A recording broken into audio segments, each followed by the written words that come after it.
All right, let's start off by first saying, as I did last week, that the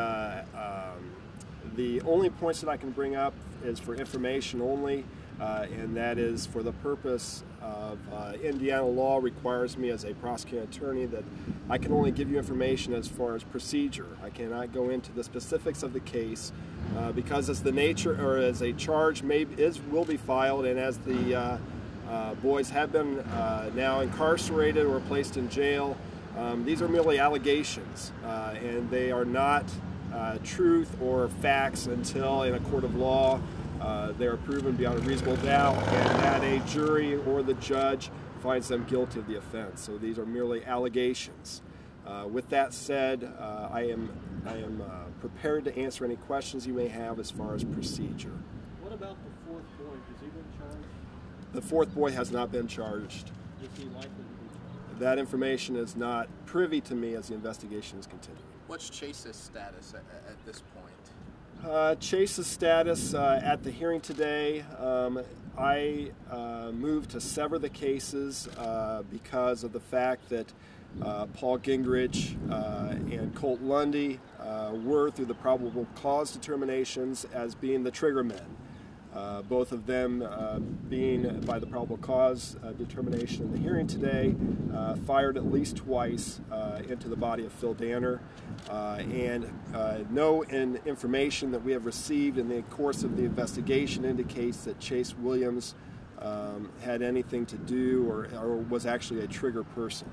So in that regards, I moved to sever the cases for the purpose of clarifying for the judge that the issue today was upon the trigger men and not as much as a person who we had charged in the delinquency petition with aiding and murder. So you're not seeking to waive, you won't seek to waive him to adult court any longer? Currently, Chase Williams is facing a waiver petition that is still on the books.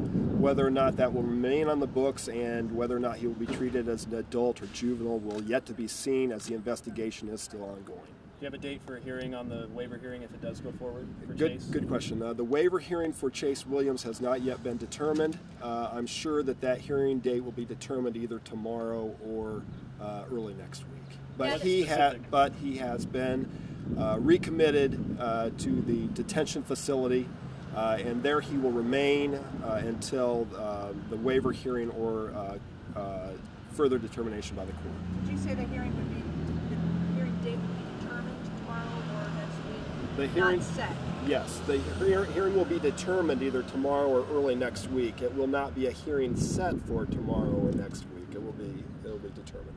Now that the two boys today will be tried in adult court, are they going to be held in the jail with the adults, or will they remain in the juvenile detention facility in Pearson? Another good question. It's my information that the Colt Lundy and Paul Gingrich, as having been committed today by the juvenile court judge, Judge Huffer, is in an adult facility at this time and has been ordered to be held there with no bond. The facility currently, as of today, is that they are currently being housed in the Kosciuszko County Jail.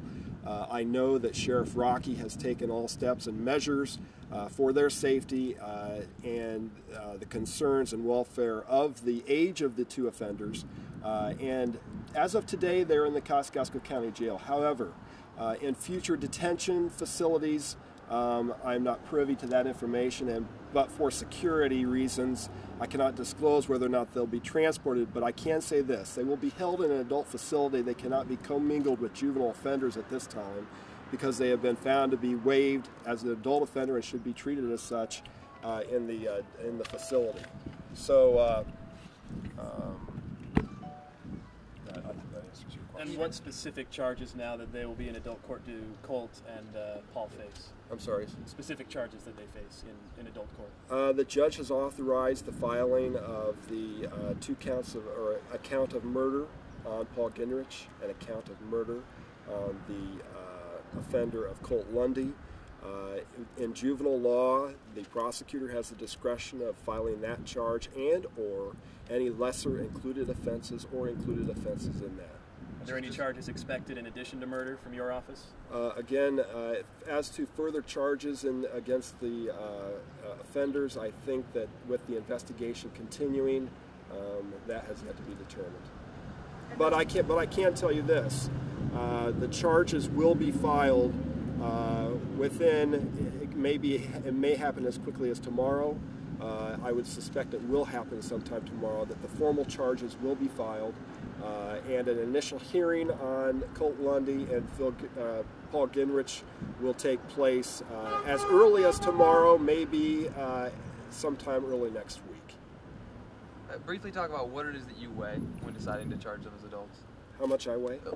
How tall are you? How much you weigh? Now, what factors are you weighing when you're deciding whether to charge them as adults? You look so young at 12 years old. Well, as I indicated last week, the statute allows the prosecutor or the state of Indiana in a murder offense, if the offender is at least 10 years of age, and if there's probable cause that they believe that they committed the offense of murder, they should be waived, but for the circumstance of unless it is in the best interest of the child and of the safety and welfare of the community that they remain in the juvenile court or in the juvenile system. So the determination is pretty much already made by statute. The legislatures have already established that. Other questions, folks?